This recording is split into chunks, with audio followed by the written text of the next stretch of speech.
Okay, Coach Jeff here with yet another drill. It's not really a drill, but I just want to really tell you why you should get you and your partner not near the non-volley zone, not an approximation of the non-volley zone. We want to be right up on the non-volley zone.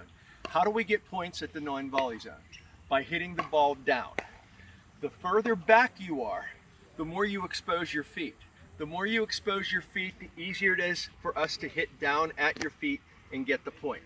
So I've got my trusty ball retriever here. Now I never have to use this because I'm such a good golfer, but I bring it along for my friends because they hit it in the water once in a while. So I'm going to use this, it's practically brand new.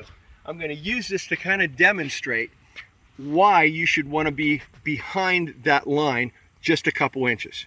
So if John is standing there and I am here and John hits the ball this high, look where, come back here please.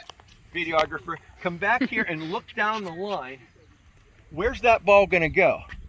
About his calves, which is a very defensible shot. But John, will you take one step back? Now it's down towards his ankles. Take another step back, John. Now it's at his shoelaces. So that same ball that you hit over, if it's right here at my chest, it is now an attackable ball, not because I didn't do anything good, it's because you're not up at the non-volley zone. I don't know how many times I see students come up and I'll say, they'll miss a ball, it'll be hit at their feet, and I'll say, where are you? And they'll be where John is, or even behind there. And I'll say, this is why they're attacking you, and I'll pull out my ball retriever and show them on my ball retriever. So make sure when your coach says, or your partner says, get up to the non-volley zone line, you are all the way up 2 or 3 inches behind there.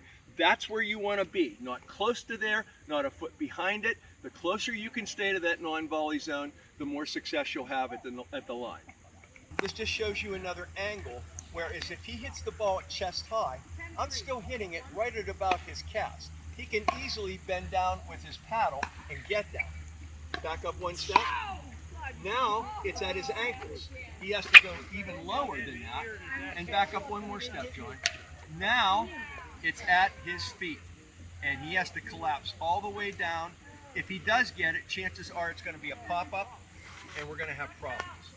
So this is why the higher you get the ball, the easier it is to hit down on the ball.